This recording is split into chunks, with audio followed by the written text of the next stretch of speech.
माता पार्वती जी के 107 जन्म हो चुके थे। वो मर रही थी, फिर कहीं जन्म लेती थी और भगवान शिव से ही उसका विवाह होता आ रहा था। 108वां जन्म था पार्वती जी का। उधर से भगवान शिव जी क्या करते थे, वो पार्वती जी से इतना प्रेम करते थे अपनी पत्नी से, उनकी मृत्यु के उपरांत वो उनके कंकाल को, उनके सिर को निकाल लेते थे और उनके प्रेम में उसकी याद को ताजा रखने के लिए एक माला बना ली थी, गले में डाल लेते थे और या अपने कहीं मकान, अपने महल की खुट्टी पर टांग देते थे। उनकी याद में रोते रहते थे।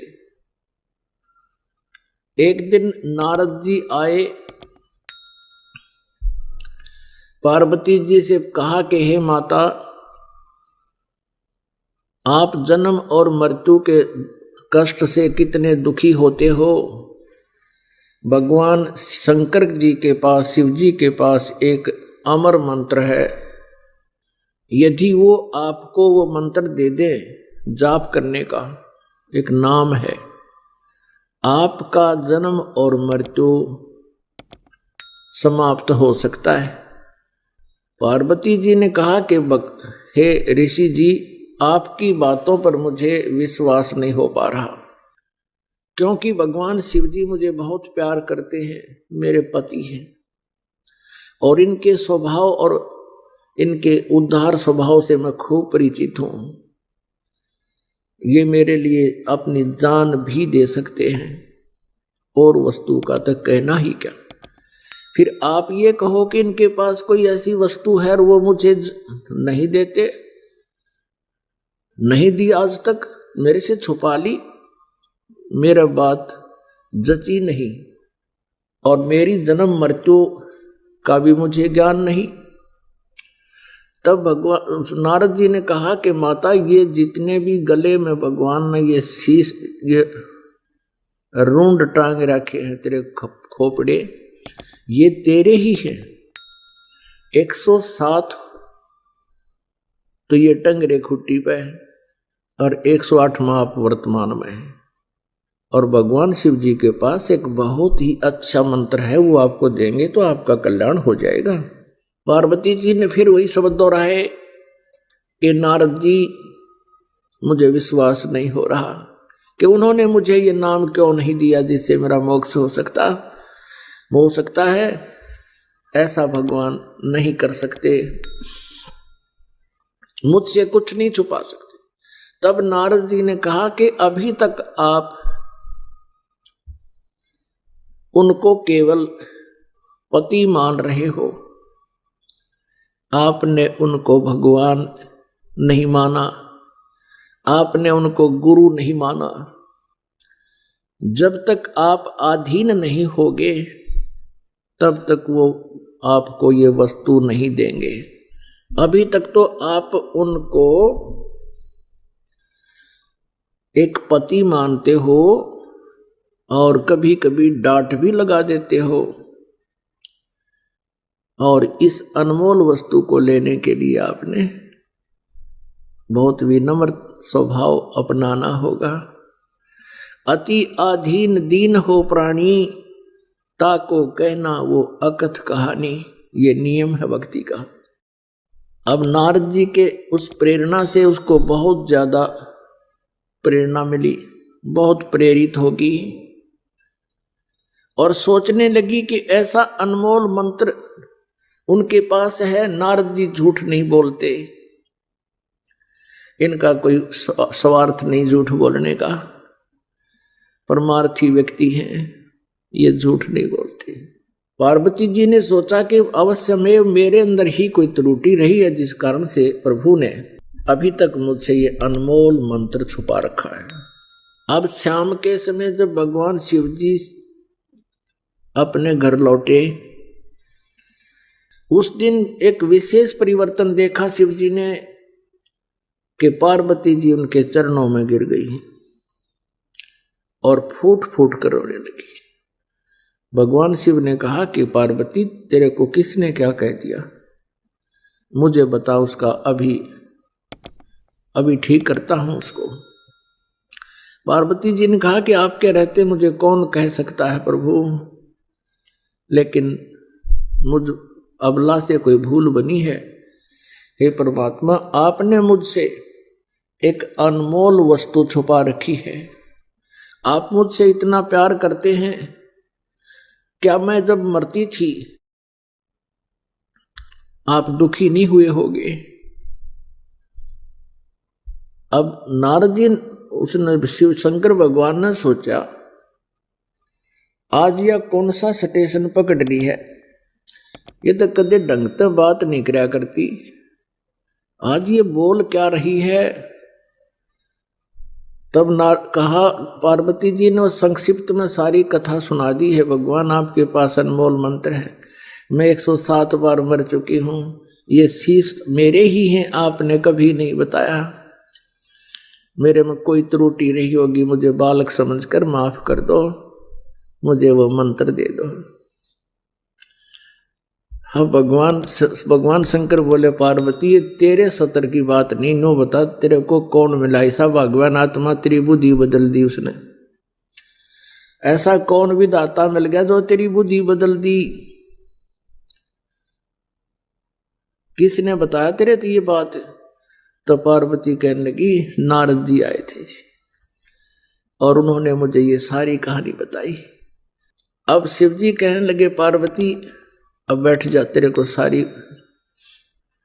मेरी मजबूरियां बताता हूं। अब पार्वती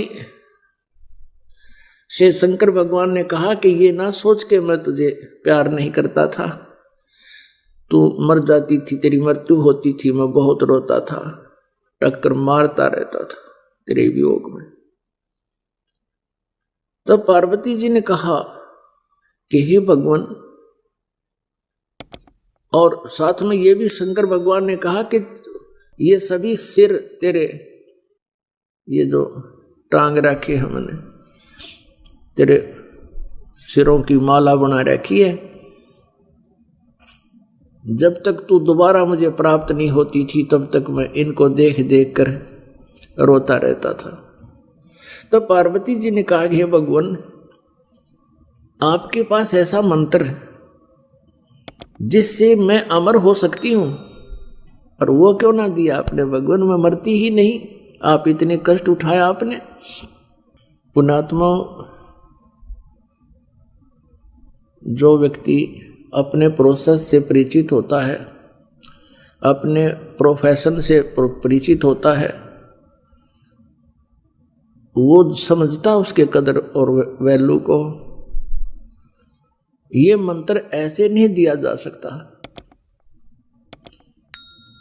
तो भगवान शंकर ने कहा कि पार्वती, अभी तक तेरी आत्मा में इस मंत्र की चाह नहीं बनी थी, इच्छा नहीं बनी थी, प्रबल इच्छा नहीं। और जब तक इच्छा ना बने तो मैं तुझे बहुत कोशिश करता था। आपका याद भी होगी, मैं बहुत बार चर्चा चलाता था कि पार्वती, भगवान की भक्ति करनी चाहिए, परमात्मा की भक्ति से जीव का कल्याण होता है। लेकिन आप तो मेरी एक नहीं सुनती थी और क्या कह देती थी कि मुझे भक्ति की क्या आवश्यकता है, मुझे तो भगवान मिल गया। मैं भी चुप हो जाता था कि अब या आगे बात सुने नहीं। तो पुण्यात्माओं, जैसे समुद्र के अंदर, समंदर में सीप होती है एक, जिसमें ये मोती बनते हैं, आपने देखे होंगे, शंखले से हुआ करें शंख, इन ये तो ऐसा ही एक चपटा सा होता है, एक जीव होता है, उसका ऊपर का शरीर बहुत सख्त होता है, और उसमें मोती कैसे बनता है? वो सीप जिस समय उसको चाह होती है, समुद्र में एक विशेष गर्मी पैदा होती है, और उसके बाद फिर कुछ वर्षा के आसार बनते हैं। तो सीप जो है समुद्र में रहती है और ऊपर सतह पर आ जाती है। जब उसने मोती बनाना, जब उसमें मोती बनने की प्रक्रिया, उसके अंदर एक विशेष जिज्ञासा उत्पन्न होती है, चाह होते, अपने आप उसका मुंह खुल जाता है। और ऊपर खुले हुए मुंह खुला हो, ऊपर से वर्षा हो जाती है स्वाति यानी आसमान की, बादलों की, तो उससे वो थोड़ा सा नीर ग्रहण करके और मुंह बंद कर लेती है, उससे मोती बनता है। और उस सीप का मुंह खुला ना हो, चाहे सारा सामन बरस जा, मोती नहीं बन सकता। तो यहां परमात्मा बताते हैं कि पार्वती के अंतःकरण रूपी सीप का मुंह बंद था, नारद जी की प्रेरणा से वो मुंह खुल गया और भगवान शिव जी ने फिर उसमें वो मंत्र डाल दिया। तो भगवान शिव ने कहा कि पहले तेरी इच्छा नहीं थी और ये ऐसा अनमोल मंत्र है, मैं तुझे ऐसे बर्बाद नहीं कर सकता, और मैं तुझे दे भी देता, बता भी देता, तो तेरे जिज्ञासा थी नहीं, यो काम नहीं करता, ये व्यर्थ जाता। तो तब भगवान शिव ने कहा, पार्वती आज तेरा सीप का मुंह खुल गया, खुला है ये, और अब ये मंत्र दूंगा तुझे, पर ये ऐसा अनमोल मंत्र है, ऐसे स्थान पर दूंगा जहां कोई दूसरा जीव भी ना सुन ले। जहां पर अमरनाथ बना हुआ है वहां एक सूखा वृक्ष था, एक सूखा वृक्ष था, कोई पत्ता नहीं था, टहनी शेष थी, और वहां जाकर उसके नीचे बैठ गए भगवान शंकर और पार्वती। भगवान शिव जी ने हाथ से 3 ऐसी जोर जोर से ताली बजाई, इतनी आवाज हुई कि आसपास, इतना भयंकर नाद हुआ कि आसपास के कोई पक्षी वहां पर था वो उड़कर भाग गया, और कहीं अंडे भी थे आसपास के वृक्षों में, वो भी पक्षी बनकर उड़ गए। उसी वृक्ष की खोगर में एक थोथे स्थान पर में जो वृक्षों में हो जाता है, उसमें एक मादा तोते ने अंडे दे रखे थे।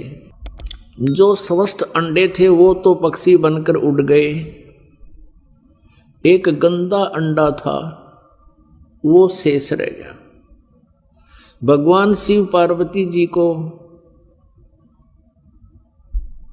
वो मंत्र सुनाने लगा। पुण्यात्माओं, आपको पता चलेगा आप कितने पुण्यवान हो। वो जो मंत्र पार्वती जी को मिला वो मंत्र आप जी को मिल रहा है, इसके बीच में ये किसी को ना मिला, केवल कबीर परमेश्वर जी ने कुछ एक पुण्यात्माओं को दिया था, उनसे भी कह दिया था कि इसको अभी गुप्त रखना, नहीं तो काल के दूत इन मंत्रों को ग्रहण करके मेरी प्यारी आत्माओं को भ्रमित कर देंगे। अब यहाँ एक प्रश्न और है कि ऐसे स्थान पर मंत्र क्यों दिया भगवान शिव ने, और इसको गुप्त क्यों देते हैं? ये ऐसा मंत्र है, यदि ऐसे वैसे व्यक्ति को मिल जावे, वो इसका जाप साधना करके सिद्धि युक्त हो जाता है, और फिर वो ना जाने कितने जीवों को दुखदाई हो जाता है। पहले ये राक्षस क्यों बने? ये सभी भक्त थे, साधनाएं करते थे, गुरु होते थे, ये साधनाएं करते रहे, लेकिन साथ में त्रुटियां भी करते रहे, नाम से खंडित हो गए।